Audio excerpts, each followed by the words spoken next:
Welcome back, folks, to another edition of Real Talk with Real DJs. You will not believe who I have right here in the flesh, Natural Nate, the one and only TLA.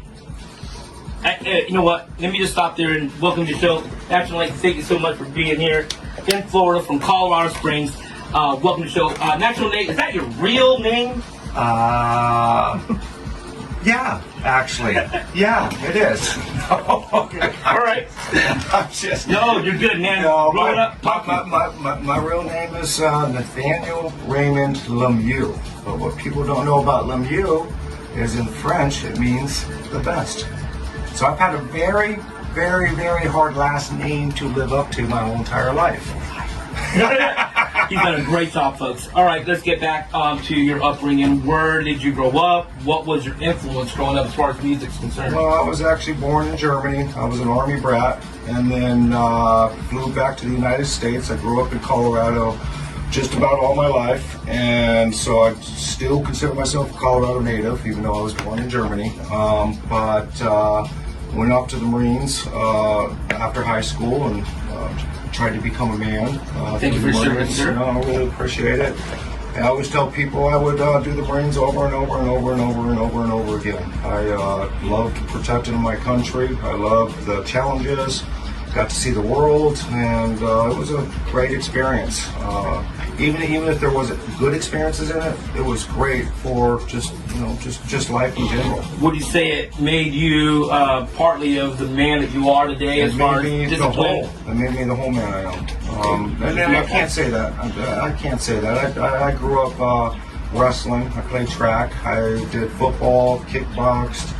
I was a three-sport athlete all through high school, and then when I went into the Marines, I literally just ran circles around everybody. So I was prepping to be a good Marine before even going into the Marines. Hell yeah! I didn't want to go to college.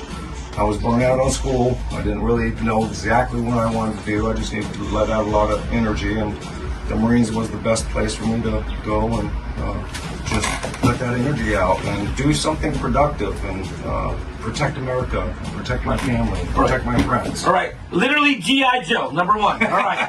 Secondly, let's get into the good stuff. Nate, your music. What were you listening to growing up as a kid? What was your influence growing up? You know, this is a really good question because a lot of people just really wouldn't realize that I loved it all. I mean, I grew up with my mom loving the 50s, 60s, 70s, 80s. I loved the 80s. I loved classic rock, heavy metal, too.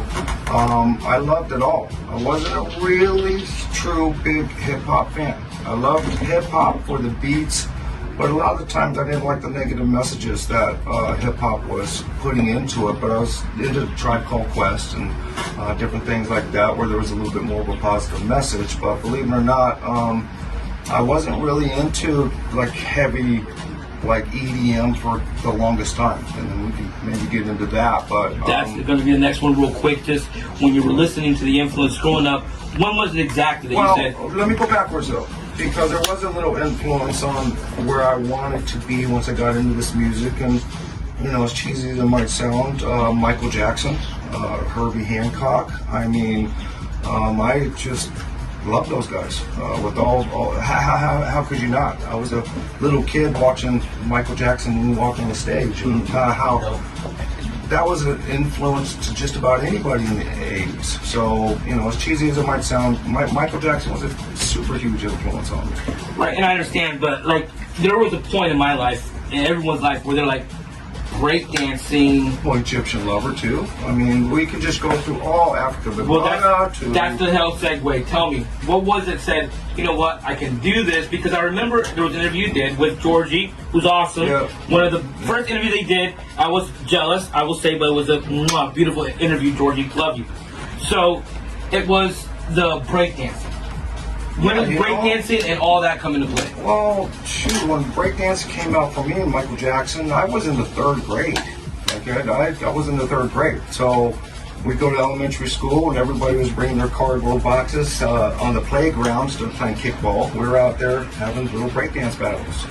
And I used to love to go to the roller skating rink because you had the elder kids that would bring their cardboard box, and you're just watching these true artists and people doing different stuff with their body, and just unique. I mean, it was just very infectious and very friendly and very, challenging, and it was almost like gangs challenging gangs, but into good warfare, which was dancing. I just really fell in love with the whole art of it. Okay.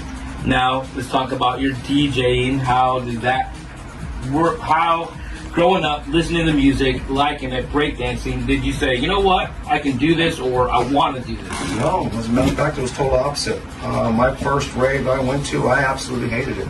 I hated it. I went to a rave in a roller rink, and there was all these kids, having a good time, falling down on their little, having their fun times, we'll say it that way, in a nice way, but I didn't get it. I absolutely hated the music. I sat in the corner and kind of pouted about it, believe it or not. I really had the worst time. I did not have a good time. It took me a couple times to get out there and what really happened, and just to be super honest about it, doing the right party favor, and then hearing how the music was working with the party favors, and I started to get it. I started figuring out that I could be involved with the music on a personal level, even a spiritual level, not even as a whole. I want to stop here because I want to talk. I want to go deep with Nate. I have to go deep with him. All right. You said that, and now I want to understand. So, not that we're going to harp on party phase, but if your mindset is at a level of understanding, so you say that music, if your mindset is at a certain level, cannot perceive it in a certain way, or can perceive it in a certain way, that's completely different than when you're not in tune mentally. Yeah, I mean, obviously there's gateways to being able to open up, and that's a huge influence. Unfortunately, and I don't want anybody to ever think that you have to be intoxicated to enjoy something, but growing up in a certain mentality, sports, and just hyper-focused this way, it was hard to hyper-focus out this way to trying something new. And so having maybe a different influence was the influence of being able to see a broader spectrum than just straightforward all the time. I want to add some real quick. Look, again, we're not condoning, never did, ever on the show, drugs whatsoever. That's not what we're talking about. In fact, that's not even the conversation. The point is that mentally, you can go to a certain space in your mind where music can touch you in a way that's unfathomable. And sometimes extracurricular activities may get you there faster, which is why our scene has been looked down upon. But him being a pillar of our scene has now set it forth to let you guys know that it does not matter. Drugs has never been the thing that makes, quote, rave music or electronic music good. Please expand on that. Well, I mean, it can make it good. It can, because again, you heard what I said. I hated my first raves. I hated it. I didn't like the music. I didn't understand it. I didn't understand. And like I said, having that certain intoxication just expanded me from saying, hey, I'm very narrow-minded. I'm very just hyper-focused into the commercial life versus now being into, a universal life with others and the music. So, Corral it. Tell me about your style of music, why it is that it influenced you and what you throw down. In other words, what do you spin and why do you spin it? Well, that's a tricky question because going back to Michael Jackson, going back to, I think that's why I didn't really like the music that I was hearing when I first went to my first raves. It was more house music, and I just didn't understand straight beats and 4/4 counts, and so it took me a while to just accept that's what it was. And then, so for me, I wanted to hear breakdance music, but I didn't really know that it was called breakdance music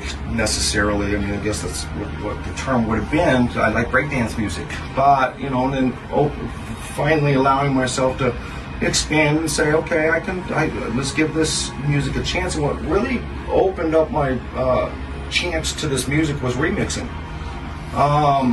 Hearing the very first remix I ever heard was an Aha remix, Take On Me. And I knew that song, but it was done differently in the music, and that right there connected, wow, this music is taking something I know, doing something different. And that really connected me, was the remix to the music. And so that expanded to me that, hey man, maybe this music can be more than I was expecting, because I recognized it, and I felt that I knew it now. And so then I think Hard Kiss Brothers did an ELO remix with the real guitar. I heard that shortly after, and that drew me in even more. And so really the remixing side of the music is what drew me into accepting this new music I didn't know too much about. I want to talk about his name, Natural Nate. We are going to shortly hear some of his beautiful music, but before we do, I do want to ask a couple more things just to get a little bit deeper here. As far as breaks is concerned and what's occurred with breaks. All right, BGs. That's why I'm saying this. A good mixer can get anything, mix it, and make it sound dope. And he was just talking about remixing. That's why it's a segue almost. So the way you remix, the way that you started getting into it, I remember one of your older ones, Metallica, but BGs, you know, those old mixes that you had. That was so dope. Is that what made you think, oh, yeah, let's do that? Well, I said this on G-Run show, and what, I was so naive to what a DJ was. I had no clue what a DJ did. I had no clue. I thought these guys were standing up there taking bits and pieces from a whole bunch of records and somehow almost like sampling them and putting all these little bits and pieces in real time off of records. So I honestly thought they were taking records and taking little bits and pieces and bits and pieces and bits. Sampling them. And so when I found out what a DJ was doing, I was actually kind of heartbroken. I didn't know that all of it was pressed onto a record. I didn't know that whole record was made that way. I truly thought they were putting bits, pieces, and taking all these records and mixing them super fast. And so when I figured out what a DJ was doing, I said, man, how can I make that what I thought it was? And so what I thought a DJ was doing was continually mixing records, and that became the development style of me wanting to hear two records at all times. I wanted to be the remixer of the records that are already remixed now. So my whole thing was putting two together. And was it easier with breaks or broken beat than with straight beat? Because no, not at all. Then explain why you chose breaks. Why is it that breaks? Well, I didn't actually. I didn't initially. I never wanted to be a DJ to begin with. I never wanted to be a DJ. I never said I wanted to do that. I was happy following DJs, giving them the support. We had our little breakdance cruise, our little dance cruise, and I was happy to just go out and dance and lose myself in the, but it just came to a point where I wasn't hearing the music that I actually wanted to hear. And that was the start of me saying, and that's not true. So I had my little really ghetto rigged. I had like a turntable that barely could even play, and I had a tape deck, and I was over at the house just putting together the most god-awful little mixes at my house, just, you know, messing around with it. And it wasn't even that I was saying I was a DJ. I just kind of was starting to get interested in, you can take two tracks and do this and do that. And so when I initially got into maybe wanting to be a DJ, I actually went the total opposite of what anybody think. I was influenced by drum and bass. I lived in the East Coast because I was a Marine. I was living in the East Coast, and breaks were predominant. Of course, that's what we sought out for shows, and that's what we wanted to pay to hear because our breakdance crews. And but believe it or not, I got really influenced into drum and bass. A lot of people do not know that I loved drum and bass when it first came out. It was so unique. A lot of it was what they call jungle or liquid jungle, and real pretty and real melodic and I really fell in love with it. And believe it or not, when I first got my turntables, and what influenced me to get the turntables was I was just tired of not going to shows. I was buying CDs for $20, $30, $40, $50 a CD for 1 or 2 tracks. And then it just dawned on me, I was like, man, I could buy a record for $20 or less, and maybe I could just start putting these together myself. And just, I didn't want to go out and DJ nowhere. I just wanted to make mixers in my car and just drive around and just have a good time just listening to my own stuff. But when I actually asked my parents for my first loan on some turntables and a mixer. The guy had them, he was getting ready to sell them immediately. I didn't have the cash, and so my parents actually loaned me $800 for my first pair of broke down techniques and a Gemini mixer that was about this long. It was like this long. All the EQs didn't work. They were crackly. Like everything about the mixer didn't work, but I bought it. And my first record I ever bought was Rabbit in the Moon. It was a Rabbit in the Moon a record. I just absolutely loved Rabbit in the Moon. But I bought drum and bass records, and I bought down-tempo records, and I bought acid jazz records, and I bought everything that you would not guess that Natural Nate would have bought. I bought everything opposite of breakbeat records. Okay, let me take you back, guys, because you have to understand that you just can't do that. Back in the day, you couldn't. You had to have the same beat in order to mix it. So how, with all these different genres, were you mixing them when you have a broken beat and a straight beat, for instance? I never followed the grain of everybody else. That was the one thing. I didn't know anything about DJing. G-Ron was a mentor of mine, but he never said, hey, you can't mix this, you can't mix that, you can't. He just taught me how to count beats. As soon as he taught me how to count beats, the whole world of DJing changed. If you can count beats and understand the framing, where to put those records together, and how, that's like the number just one position of being a good DJ, is knowing how to count beats so that your beats are locked. And so I never was trained in any way, shape, or form by anybody that, hey, you have to use house music with house music. You have to use breaks with breaks. You have to use, I didn't know anything about that. All I knew was what I thought sounded good. And that was all that was important to me. I didn't care what the trend was. I didn't care who was doing what. But I bought a lot of drum and bass records, and believe it or not, for some odd reason, I could just mix drum and bass like water. Right out the gate. Like I had my first 2 weeks, I was already matching beats. I just didn't understand how to count them. And then my first month into DJing, since we were at the clubs and everybody knew who we were, word got out fast that I had gotten some turntables, and I got my first DJ gig in a month. And it was terrified. I went and did this gig, and God, it had to have sounded awful. I mean, it had to have. But to my surprise, everybody's like, oh man, that was really cool. And you know why? Because they weren't hearing that stuff. They were hearing my garbage mess. How'd you get your name? How'd you get? Before we listen to this great music, which is coming right up, I promise, folks. How'd you get your name, Natural Name? So, I originally just went by name. I didn't know I had to have a DJ name. I didn't know, and so I moved back from North Carolina to Colorado, started to get okay with mixing a little bit, and I got with a crew, and they were like, yeah, you got to change your name. I'm like, what do you mean I got to change my name? And it kind of pissed me off a little bit. I was like, I'm just named. Who cares if I have a name? And so they wanted me to change my name, and I picked the most stupidest thing I could think of. And I don't know if you guys remember the old Hanna-Barbera cartoon Shazam, but in that cartoon, they used to have a flying camel. There was a flying camel, and used to take the kids around, and his name was Kabooby. So I actually went by DJ Kabooby. I don't know, this is hilarious, folks. But I went by DJ Kabooby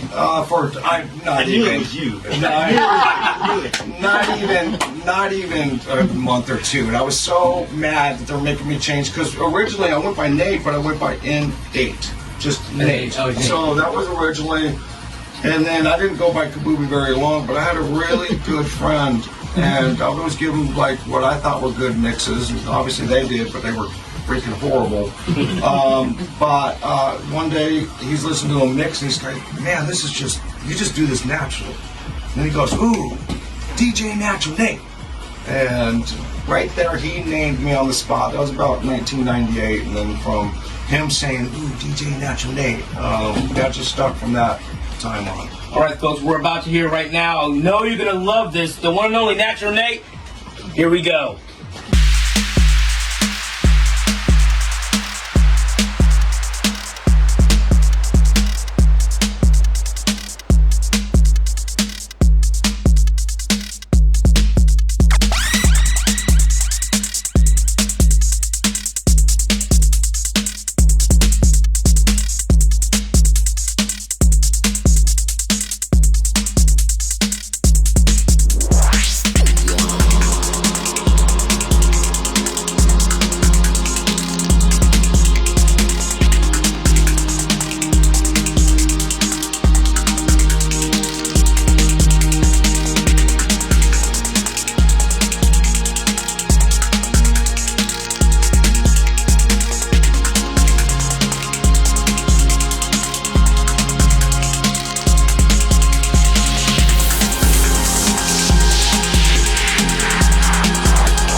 fine. I don't know where I am, and I don't know where I'm going. All I know is I'll be fine. Tell me I'm wrong again. I'll tell you you're wrong again.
Tell me I'm wrong again.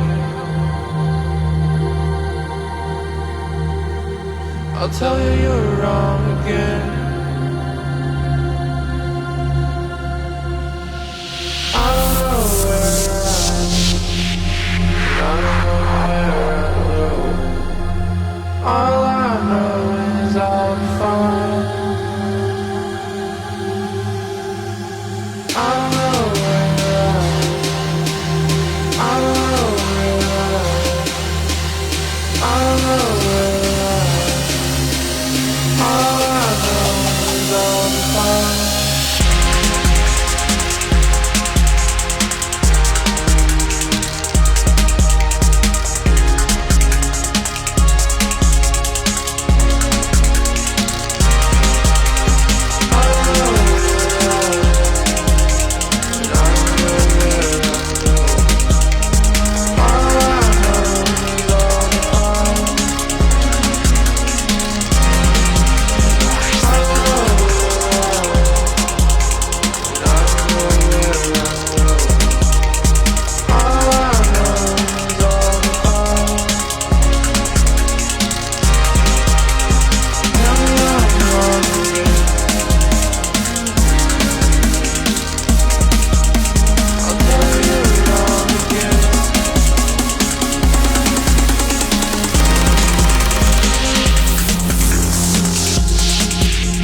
tell you you're wrong again. I don't know where you're at, and I don't know where I'm going. All I know is I'll be fine.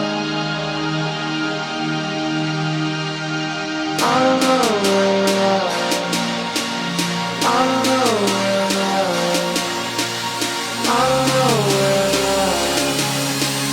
All I know is I'll be fine.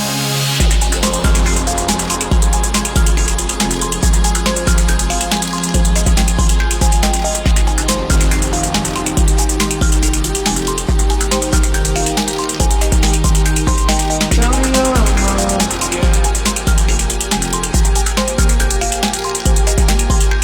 I'll tell you you're wrong again.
know is I'll be fine.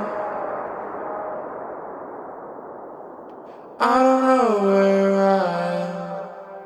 I don't know where I am. I don't know where I am. All I know is I'll be fine.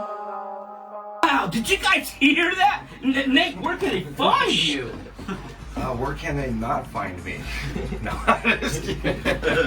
No, I've just got YouTube's, SoundCloud, Spotify's. I mean, you pretty much name it. Type in DJ Natural Nate, and I'm not a very hard person to find. So we'll just leave it at that. Well, let's go back to that then. Natural Nate. Who really named you? How did Natural Nate come about? Well, I told you how it came about, but his name was Jay Reynolds. He was one of my best friends, Mike Reynolds' little brother. So that kind of meant a lot to me. Those are really good friends of mine, and Mike Reynolds did pass away shortly after that, maybe a couple years, and so we'll lead into that. But I had a good time DJing. I just had a good time, but after what I just said about Mike Reynolds, things just started kind of going downhill for me for a little while. Well, let's talk about that, because every DJ knows, they got a time where they're high, a time where they're low, Yep. but there was more in the future in DJing. So let's talk about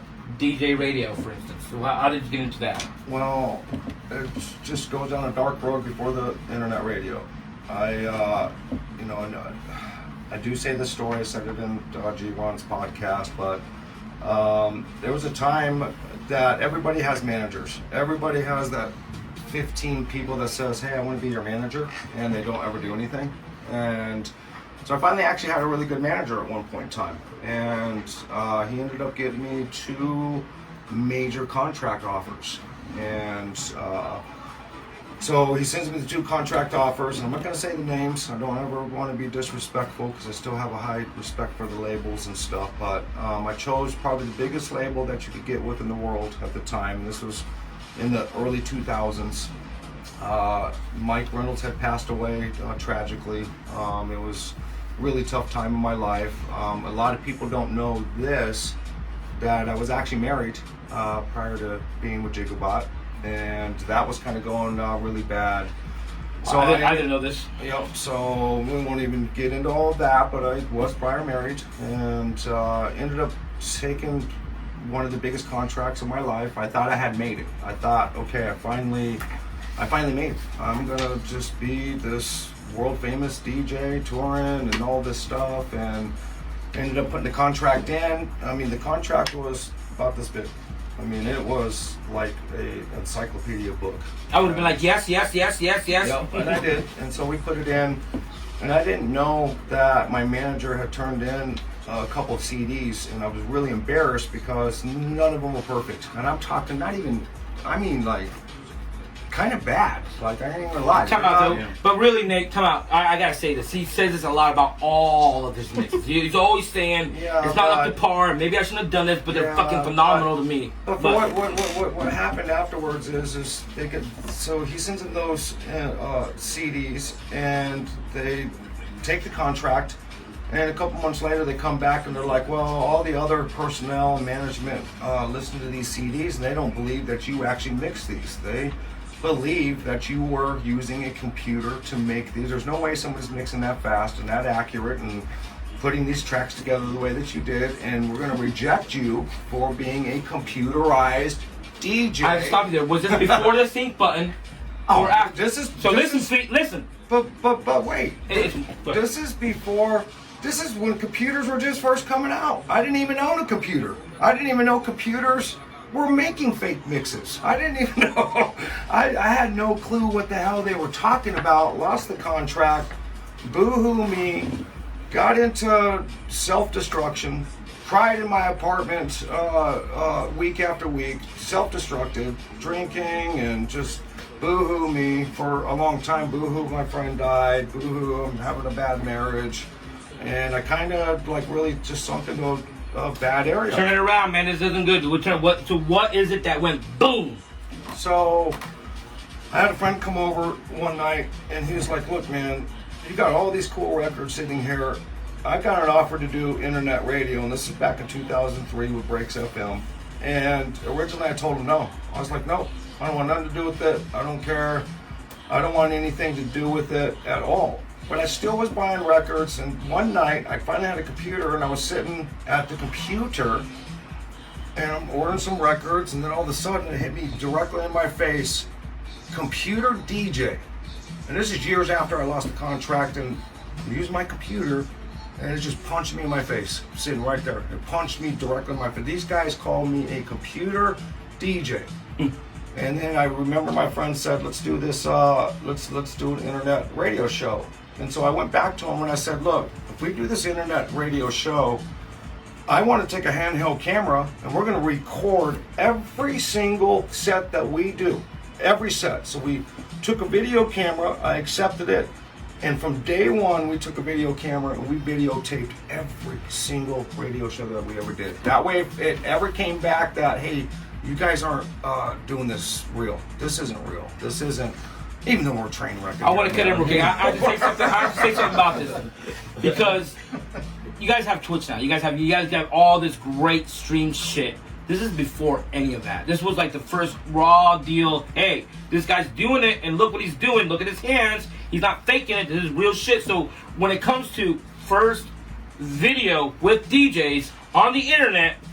But see, it wasn't on the internet. These were just, there wasn't the capability of even really doing Not streaming. Yeah, but there were still, I wasn't smart enough, to be honest with you, to take these videos, and the whole video thing and internet was still on a big shamble. There wasn't this, this isn't a thing that was always open. This wasn't a thing that hardly anybody was doing, and even like YouTubes and stuff, it wasn't as easy as everybody thinks. It wasn't like you were just, magically putting these, all of that stuff was the Wild West. There was no but we were sitting there videotaping, and that way if anybody ever needed proof, I could at least have a VHS tape or a camcorder and being able to prove this. And so I didn't realize that we were creating the lost art back then.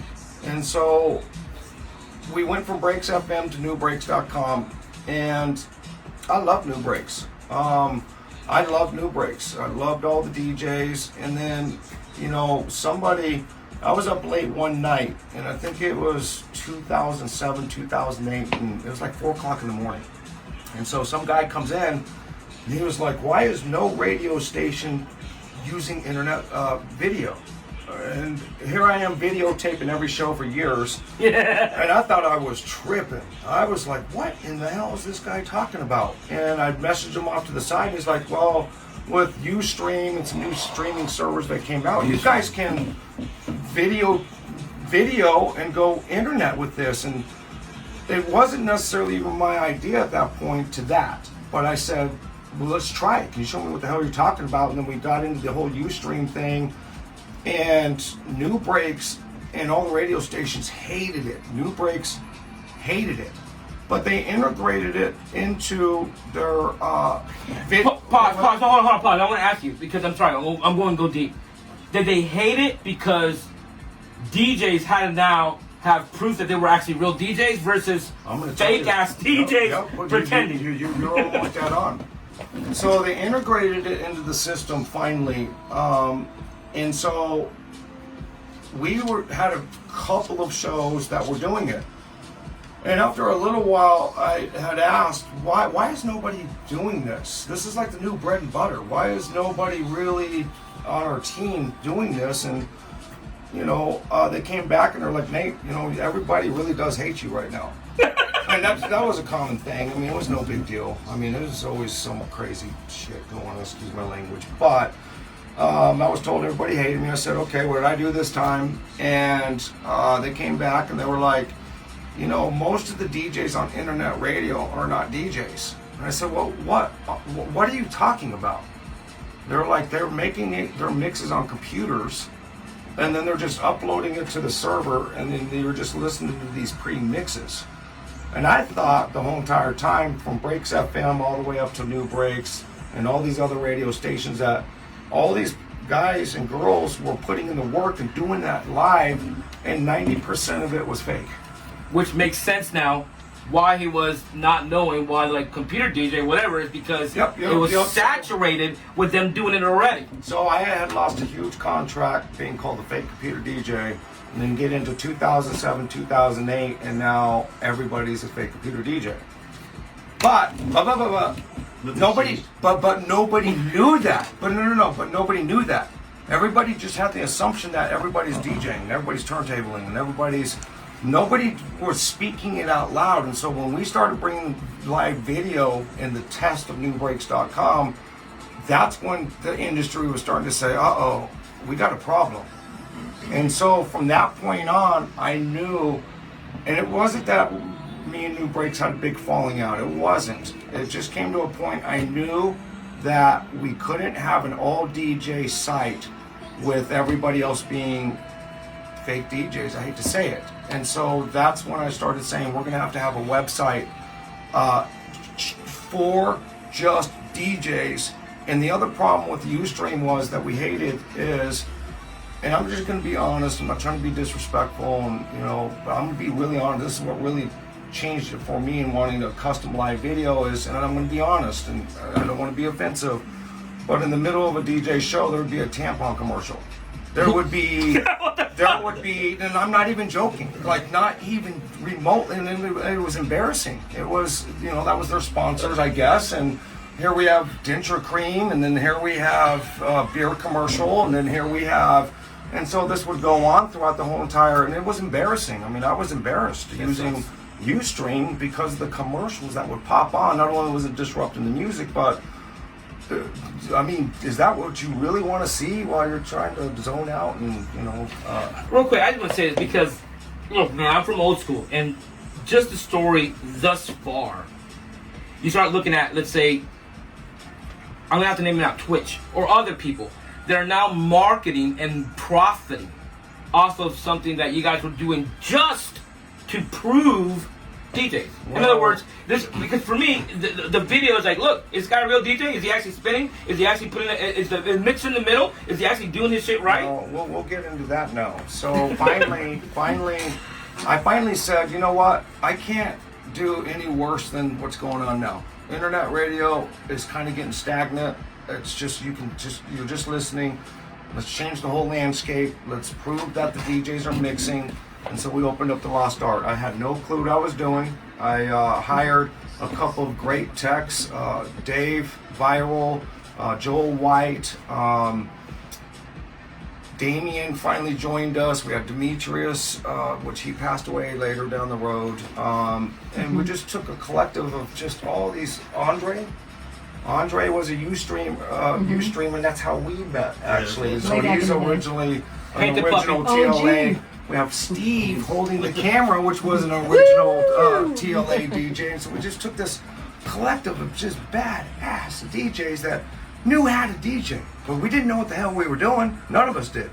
None of us. I didn't even know what I was doing. And sadly, still don't. But sadly, when we first opened up the Lost Art, we did carry Ustream over because we had no choice. But I had no choice but to start somewhere. So we bring Ustream over with us, hire all these techs, and nobody knows the struggle of live video. There wasn't something that magically happened. We paid we paid failed techs after failed techs after failed techs. We paid a tech. Wait, we paid another tech that actually stole the technology they developed and opened up a competing site to the Lost Art before the Lost Art opened.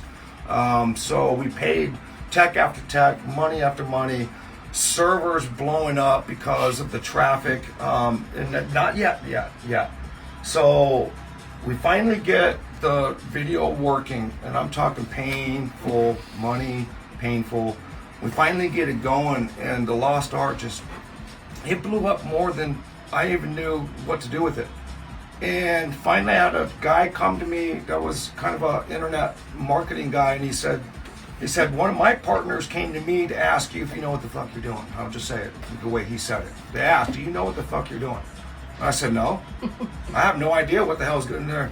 They're like, you guys know that you have 16 million hits coming to that website right now. And at first I was like, oh my God, that's the best shit I've ever heard in my life. And Then all of a sudden I got really mad about it. I was like, how in the hell does somebody come to this website and tell me that we have 16 million hits come to the website? So I got really mad, kind of, that I didn't know. How did he know those stats that you had? And so we sent over paperwork showing CNN, Walt Disney, the biggest companies in the world were coming over to the Lost Art trying to figure out what the Lost Art was. Before algorithms. What the live video was doing, it was so gigantic. We were getting kicked off of servers. After server, we melted servers to the ground, like literally plastic puddles of TLA. And I was in trouble. We as TLA were in serious trouble, like serious trouble. Here we have a $1 zillion company, 16 million hits coming to the, and I was obviously a good marketing guy, but I wasn't a lawyer. I wasn't I wasn't a patent designer. And that was if I had one big mistake out of the whole entire thing, I ended up calling a patent lawyer about a year into it because I knew we had something. After 16 million, blah, blah, blah. I called a patent lawyer and I said, we got this one-of-a-kind $1 million idea, what do we need to do? She's like, yeah, to start out on that, it's going to be $50,000. And I said, well, who has $50,000 laying around? She said, somebody with $1 million idea. And it was like really sarcastic. I mean, they came back and were like, hey, what's 50?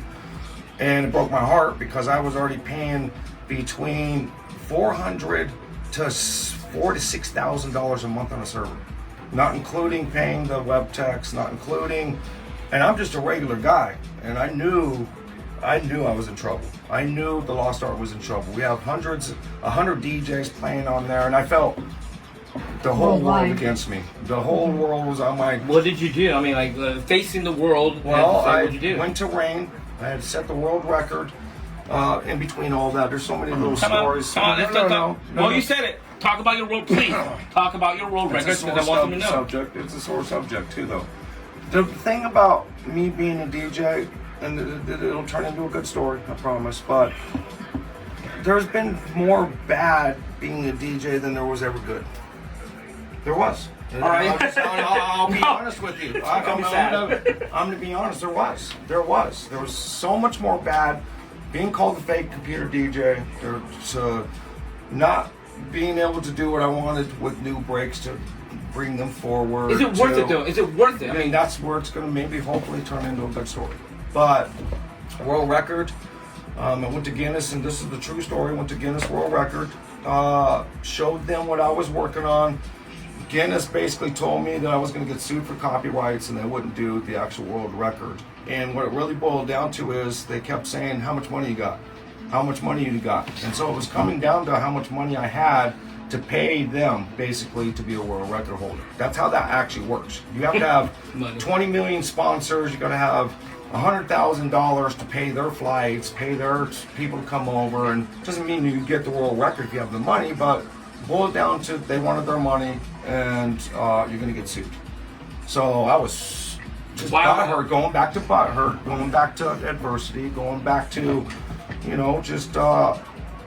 it's supposed to be fun being a DJ. It's supposed to, but I put myself in those bad situations to make good situations. But so a couple years go by, I'm like super booty hurt. I grew up with my grandpa loving the Guinness Book of World Records, and I used to flip those open. I was able to catch 50 quarters off my elbows, and I loved it. And so my grandfather passed away. Turntables were kind of dying, and I just wanted. I one day was on the internet. I was like, I wonder who the fastest mixing DJ is. How many? And I looked it up. And I couldn't really find a ton of stuff on who was a fast mixing DJ, but with Bad Boy Bill. But with me going into what did I tell you in the beginning of this interview, I wanted to hear record. I started figuring out, I was like, you're a pretty fast mixing DJ yourself. Is there a world record for fastest mixing DJ? And I went out and couldn't find anything. Went to Guinness, got completely laughed at, and. So a couple years go by, my grandpa died, I'm all booty hurt about that and sad, and my mom actually came back and she was like, hey, there's a company called world of database records that opened up in the United States as the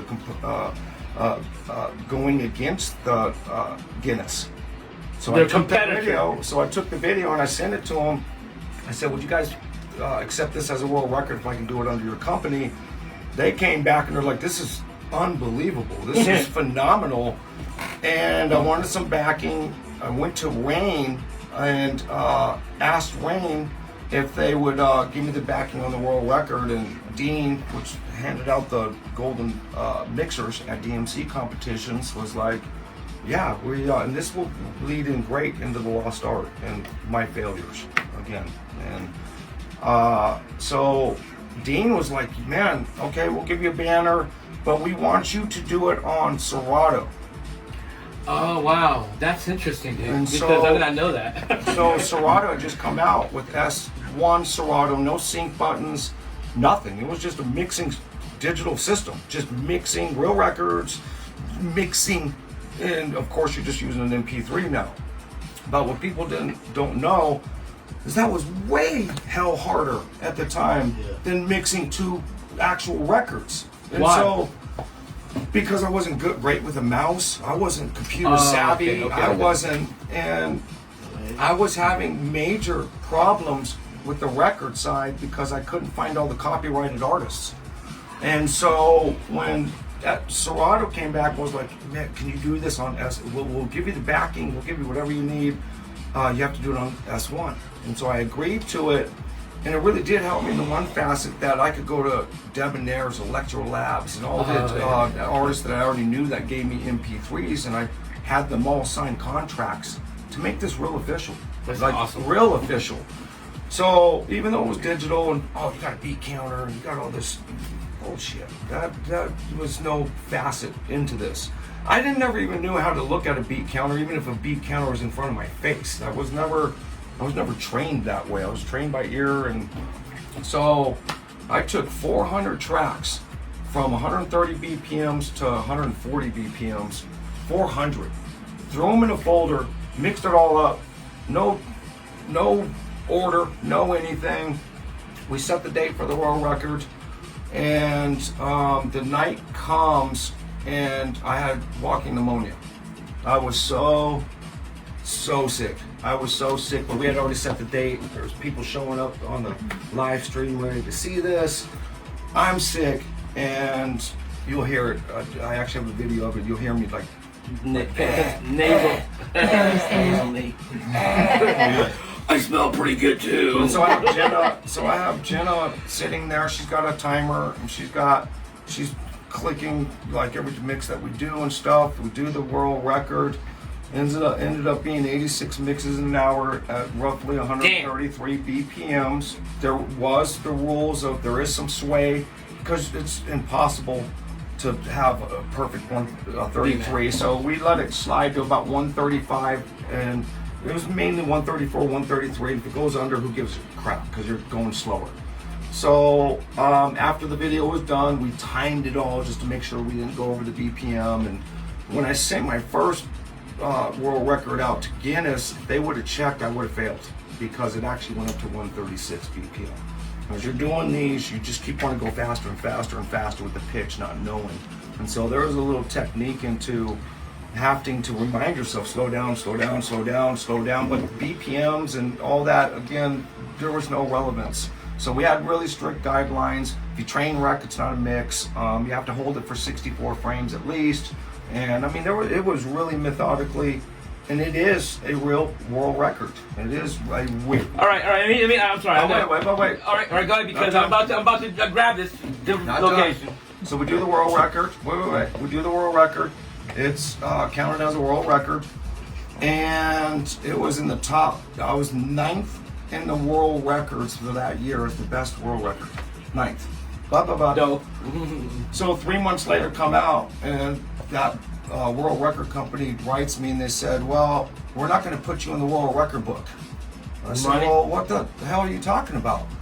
Because I didn't write out the term beats per minute, and it was called BPM. The editors told them that they were going to leave it out of the book, and I was actually kicked out of the world record book because, and that broke my absolute heart again, going back to all the stuff that I've done, it sounds like a great story, but there's always some bullshit that has always came with All right, accomplishments. that's why I'm gonna grab this shit and take it to the good spot. Tell me about your wife now, currently, because you talked about a bullshit situation, relationship-wise. Well, wait, no, Okay, I'm sorry. I'm just trying to get it to them. Okay. No, it will. But so rain was an important factor into the lost art on more of my failures, and it's important to talk about this. For credibility, No. Everybody needs to know. Being a DJ and putting yourself out there and taking risks, and let me show everybody, Andre, what did I write on my hand? Risk. On my hand, it says risk. No risk, no reward. Right here. This is the number one word when people ask me, what does the DJ industry lack? What did it take to be a DJ? And what did it? And it's this one word right here. It says risk. Okay? All of it was a risk. And if you're not willing to put risk, and you're not willing to accept failures, and you're not willing to put yourself out to the masses to be criticized and to be downgraded, and you'll never make it in this industry. You will never, and if you listen to any of that, you'll never make it into this industry. Wow. So we opened up the Lost Art. We're in a lot of trouble financially wise. We have this $1 billion company potentially, and I went back to Rain, and Rain gave us the sponsorship on the Lost Art. They were like, hey, we'll give you, every member can have Serato, we'll give you lifetime records, we'll give you everything you want. Wow. And what was crazy is we got the sponsorship, and a week later, Rain comes back and they're like, we want you to give us a business proposal now. And so we went into this huge business proposal. None of us are business proposal writers, and some of our members went to college. They were really smart. We turned in a business proposal, and Rain comes back and says, I'm gonna be honest with you, what they said, go fuck yourselves. Oh, fuck! Yep, they told us go fuck off. Wow. They were like, so we pissed them off. We didn't know that Rain wanted to be the sole sponsor of the Lost Art.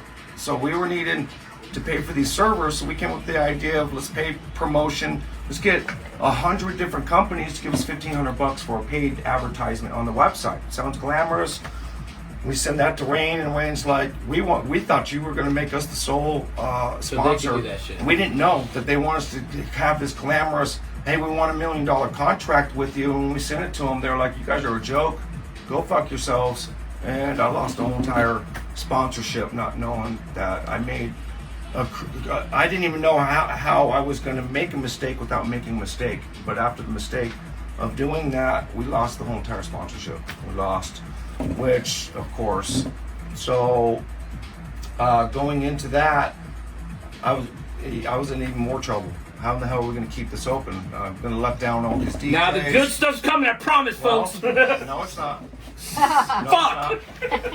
So we go through just hell. It had always been hell. We're going to make a long story short, but finally, I have a business partner come in. It was one of my best friends, and he comes in, being one of the owners. He wanted to be everybody's best friend, while I was the iron fist. No, you can't do that. No, you can't smoke crack on the video. No, you can't. No, you can't smoke weed on the video. No, you can't drink your 40s on the video. We got Disney watching this. We got little kids coming in. We got families watching this. And so I was the iron fist because I knew we had it. I knew we could still do it. And then my business partner at the time brought in a really high dollar contract worth literally millions and millions and millions of dollars. Who was that, if you mind me asking? I don't want to say any names just to not have any legality Yeah, that's fine. ties. Well, actually, Just a kick actually, out- you a know kick what? ass. You know what? It did go to legalities, and I can say the name. So the company's name was Velocity. So originally they came in and they actually wanted to buy the Lost Art. They offered us $1 million to buy the Lost Art.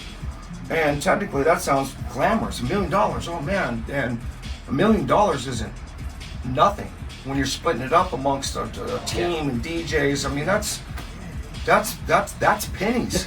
Everybody else be like, Why did you do that? You split it amongst Over 100 DJs. people. That's not. So I rejected it, and I also felt like I was selling people souls. Demetrius had died.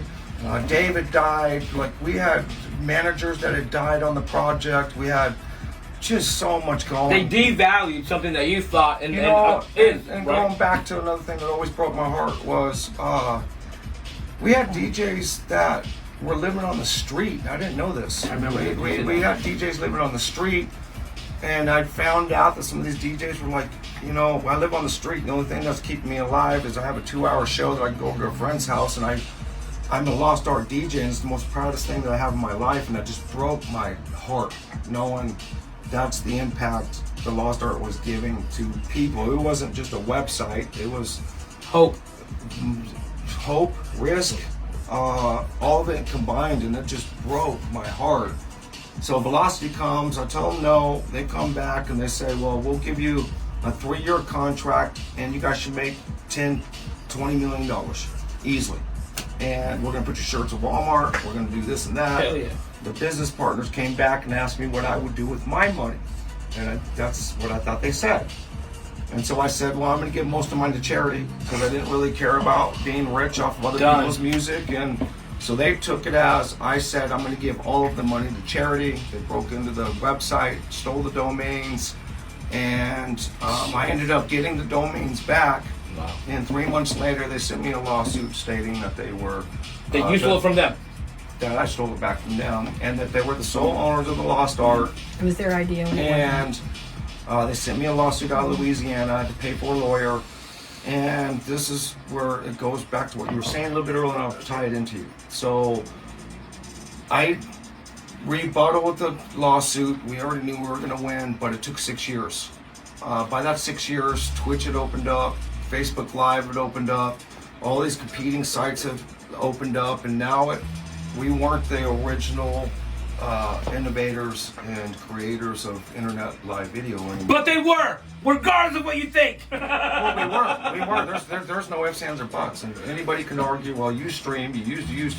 It wasn't a DJ site. So there's the specifics into that. We were the first DJ true video website to align real DJs on a custom video platform that was commercial free. That is the key words. It's not we invented video. It wasn't we invented the first custom live DJ video system in the world, commercial free. You hear that? Mention Free. the part about wanting to do the TV stations. Well, That was kind of like part of it.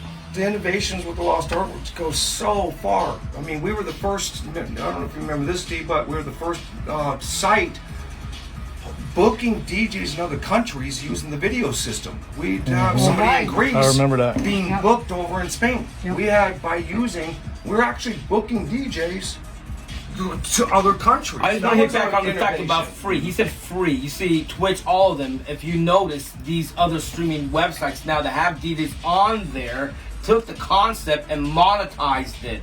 You understand? Well, and that was the sad part for me is I had all these badass DJs from all around the world, females too, around the clock too. and I felt Exactly. so bad, and so my whole thing was, and I could have probably been a millionaire if I did it like everybody else, but I felt so obligated. They're putting their time into me. If you come and play for the Lost Art, I'll pay for everything. I'll figure out the contracts. I'll figure out, and I wanted to be the first website to offer health care for the DJs. I wanted to just give the DJs the world that I just couldn't give to them. It was very difficult. Again, not being able to afford lawyers. My biggest mistake again was not buying the patent. If I would have bought the patent to live DJ videoing, we could have sold it to Twitch. We could have sold it to. We just didn't have the money. I couldn't figure out how to crack the code of these big businesses to give us money. I couldn't. Then the lawsuit happened, and by the time I got it all back, again, it was a wide open market that was unprotected. Wow, dude. So But my lovely wife, Yeah, here we go. The good stuff. The good stuff. she stood behind and watched it all. She was probably the biggest inspiration of why I stayed in being tortured in some cases doing this. And this is Jenna, correct? And then she goes by Jigga Bot. Is that correct? Jigga Bot, she was named by Heather from Phonotronics. And I don't know if you knew that, but she And was Bots. named That is my girl. And so, yep, she's been a huge inspiration to just about all the production. 95% of it's written for her. You know, we're not just stuck in electro breaks. We write it all from pretty songs to vocally songs to down-tempo songs to hard electro. We just don't limit ourselves, but most of them are written to her satisfaction, which is very high. So she's the one that says it's good or this really sucks and do not put this out. So Not only that, but hold on, listen. This guy writes all these beautiful love, like almost like love notes within the music for Jenna, and it comes out, and I'm like, damn, dude, like really, and it's so dope. It really is, man. yeah, so, but no, you know, so leading up to all the bad stuff, you know, you've heard me say a lot of it sucked, and it did. But you know, the moral of that story, and I said it loud and clear earlier, if you're not afraid to take a risk, there it is. If you're not afraid to take the risk, you're not going to make it in this industry. And going back to this word on my hand, last but least, I think that's the problem with the industry now is the industry's lost the word risk. You don't have DJs that are truly risking it. And with the commercial industry, money, everything's got to be perfect. They took the whole risk out of it. Sync buttons, beat grids, all the stuff that we're seeing now, I don't even consider it to be DJing at all. It's programming is what I call it now. That's the simple. And you know, and for me, the only argument I have with the whole DJ industry and like, oh, Nate's an asshole. Nate hates controllers. Nate hates sync, but it's not. It's true. Call it something else. Stop calling it DJing, and I wouldn't argue. Stop saying there's risk into what you're doing because there's no risk When you're going like that.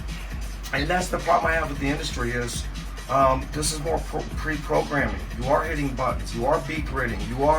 There's no risk. And what drew me into it was all the world DMCs risking. That's what made their name, the rectangles and the crazes and the... All right, I'm going to bring the argument, though. I'm going to bring an argument that most performers say, okay, well, yeah, well, that's turntablism. Turntablism is different than DJing and mixing. Oh, it's not. That is DJing. That is the word risk. That is what made them who they are. They are superstar risk takers. And that is... And let's go back to the term DJ means disc jockey. Period. I don't care how much Pioneers paid the industry zillions of dollars to saying DJ means digital. No, it doesn't. For decades and decades and decades and decades, it has meant disc jockey. Yeah. And like I said, if everybody would just change the terms of what's really going on, there would be no arguments. There would be no, hey, you suck, hey, if you're not a... That would not happen. And as a matter of fact, I have no problems with somebody on a controller. I have no problems with somebody using the sync button, truly. And as a matter of fact, the Lost Art, two of the best DJs we ever had on the Lost Art were actually controller DJs. There you go. I had a gentleman that his home caught on fire. He lost everything, and for a full year, this guy came to me begging to be a Lost Art DJ, telling me he is a Lost Art DJ. And he finally told me his story. I said, look, we got a rough crowd.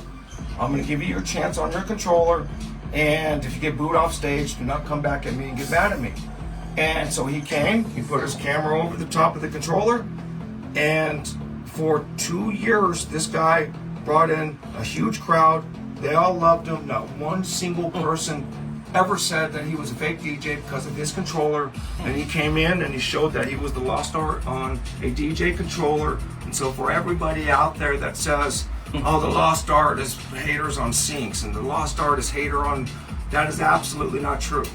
What you are seeing is we are haters on the abuse. We are haters on the fakes. We are haters, and let's be realistic, guys. I'm going to teach you guys a little something about promotions. If I put up something nice about the DJ industry, we're not going to get one like.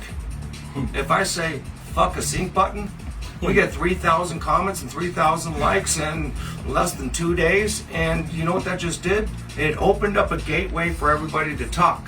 So you can take something negative and turn it into something positive if you're reading the messages. And so I became a master at getting people's attention into Massing haters. So I want to make sure that's very, very clear. Nope. What did I say? 2 of our best shows on the site were actually Controller DJs, and we don't mind you. I love Serato. I set the damn world record with Serato, and it's not the technology that we hate. It's again just the abuse, and I'm going to say it. We were talking about this last night, guys. Your DJ license is knowing how to mix 2 records together. That's your DJ license. It is. It will always be that way, no matter if Pioneer pays another $zillion to tell you that's not true. That is true. Yeah. Your DJ license is you knowing how to mix 2 records. What you do with yourself after having that DJ license, go for it. I'm all for it. If that's what you want to do, but just remember, and Andre said this earlier when I wrote this on my hand, risk. If there's no risk, there's no reward. Boom! That's what I'm waiting for. So, and last but least, again, all of my failures are my most proud moments of my life. That's what made me be the DJ and person I am today, is taking all the failures and being able to say, I can make it better. I'm gonna make it better. I'm gonna continue to make it better. And I hope that I have 1 billion more mistakes, because that's what pushes me to do something more and to think of something else and to try something else. And if you're not failing, then you're not doing it right. He's right. Preserving the pitch. Talk to me. What? How did that come about? What is preserving the pitch? What does it mean to you? It Obviously, just goes back to your DJ license. Preserving the pitch. Everyone's preserving a beat grid. Everybody's preserving a sync button. Everybody's trying to preserve. It's only about the music. And I think that's the dumbest statement I've ever heard in my life. It's only about the music. If that's so true, then that means there is no DJ industry. We don't need a DJ and a monkey in a suit and a costume. If it's only about the music, why do we have anybody standing up there now? It was supposed to be for talent and risk. But the industry figured out that we don't need risk. We can just fake it, put somebody up there. The more lasers you see, the more fire and smoke. and nakedness. Let's be honest. Well, the more fire, the more fireworks, the more lasers, more than likely, the more fake the show is. And so, it's preserving the pitch is exactly that. Preserving, it should really be called preserving the art. Yeah. Well. And so, preserving the pitch, and I'll make one more thing clear, going back to technology and DJing. It doesn't say the lost turntable. It never said the lost turntable. It said the lost art. And that art could be with CDJs, and it could be with controllers, and it could be with tape decks. It can be with 8 tracks. It can be reel-to-reels. It can be anything that you're manually making art and mixing by hand is preserving the pitch. Agreed. However, there are individuals that claim to fame their name as being a DJ, and they do not mix. They don't know how to mix, and they use the sync button. And their argument to fame is it's about the vibe. If I can create that vibe, if I can create that experience, then I'm a DJ. Well, that's their, that's their. It's all about the music, and it's the worst. That's basically saying I suck at DJing. That's what that means. That is literally what. If you hear somebody saying it's all about the music, that means you suck at DJing. And again, if you're using that as an excuse that means you shouldn't even be standing up there. Just play music. If that's so true, just play music, and we don't need nobody standing up there anymore. We don't need it. Does that make sense? Yeah, no, it does. Actually, like, hey, this is an actual V track. All right, so the Lost Art. Last but not least, the Lost Art. What does it really mean to you? I mean, you are the creator of the Lost Art. Everyone loves it. And hold on, let me say more. You have given so much opportunity to producers that have never been heard of, bedroom DJs that have never been heard of, that now have a claim to fame because of the Lost Art. So let's talk about the people you have helped, all the people that love the Lost Art, all this family that you have around you right now. The Lost Art in itself wasn't just about DJs. The Lost Art was intertwining everything that's becoming a lost art. Breakdancing in some ways, breakdancing in clubs, graffiti, there's so many lost arts. And so the Lost Art actually wasn't the term for just a DJ. It was, what are we missing? How do we pull it all back together? And how do we still find that respect in a industry and culture that has no respect for even itself? Mm-hmm. And so the Lost Art's way deeper than just, hey, this is a DJ company. It's a lot. Life's almost a lost art. Life is almost becoming a lost art. I mean, some of us are forgetting how to just live life. I mean, so the Lost Art is encompassing the lost life and the new life that we're trying to give to each other. I love this guy, by the way. I love everyone at TLA. And for so many reasons. I don't want to get into why I love Natural Nate. You go back family. before we even had a Lost Art. We've known each other before. Love this guy. Mm-hmm. Come here, Jen, come here real quick. I have to do this. Come on, I have to. This is the whole family. Come on, Jen, come on, please. This is all part of the show. Here, come sit here. Come here, sit right there. Look, this is it. Look at this. This is the parents of the TLA. I love them. They're the power couple. I love them so much. That's why I'm here today with this whole beautiful crew. As you can see, TLA family. We're true, and we're gonna have a great time. And hey, if you guys know a naming label, and look, there's Steve. This is it right here, TLA, we love you, man. Electro breaks the whole 9 yards. Gigabot, Poorno. And like I said, we knew Poorno before we were even the Lost Art. Yeah. We go that far back. Yeah, we're not gonna talk about that. Love you guys. Mwah. Let's go. Oh, I said Axel V. Yeah. Oh, yeah. Know what? And Tripnotic. Yeah. Oh, yeah, Tripnotic. Axel V. I can't wait. Well, we really appreciate everybody. Yep. This has been therapeutic. It's been just an honor to come on to your show. Your show. Great interview. All because of him, dude. There wouldn't be no show without him. That's the whole truth. He's been doing a fantastic job for the Lost Art for many years, doing these interviews, and it really means a lot to us. It means a lot to the audience, and it's very unique and special, man, in so many ways. It wouldn't happen without them. That's the whole point. And I love you guys. We love you guys. Tonight it's gonna be an awesome party. We might have some footage. It's gonna be a TLA party. You guys have no clue. If you haven't been to one yet, you have to come out, check it out. TLA is the only way. Florida has it. Colorado has it. And you know what? The whole world has it now. Well, one last thing. I will say this though. The very last thing, we'll get off of here. But there's been a huge resurgence in turntablism and turntables and record pressing. And you got Carl Cox going on a world tour with vinyl. You got John Bishop's on world tours. I am just looking all over the place, and it's been really exciting seeing the amount of turntable shows and the amount of vinyl being pressed, and it just seems like everything always goes in a big circle. But that big circle right now is coming back to turntables and records. It is. It's the one thing, because we're all getting older now, and that's the real truth. It's like, hey, you guys so fun and neat when we were DJs and stuff. I just hope my ears can hold up to it. So. Yeah. We didn't even talk about that. Real quick, I have to. Tinnitus. A little bit. So I actually developed tinnitus in the Marine Corps. I drove tanks and the loud engine sitting next to it, and I never knew I had tinnitus. I thought it was normal. I always had a ringing in my ear, and I actually thought it was normal. And then I thought everybody had a slight ringing in their ear, so I never questioned it. I never thought I had a problem. And then 2020, I was diagnosed with tinnitus, and when I was diagnosed with it, freaked me the hell out. Like, it really almost changed my life in a very bad way. And finally, I had to say to myself, well, you didn't even know that you had it until somebody told you. And so I kind of had to fix myself into, you didn't know that you had it. So, but yeah, anybody with tinnitus, it can be a really tough experience in so many. Did it bad affect your ways. DJing? Did it affect you in DJing? After I found out that I had it, I started putting a mental block on myself. And so that's the important why I'm going to talk about the tinnitus part is you have to have just the mentality.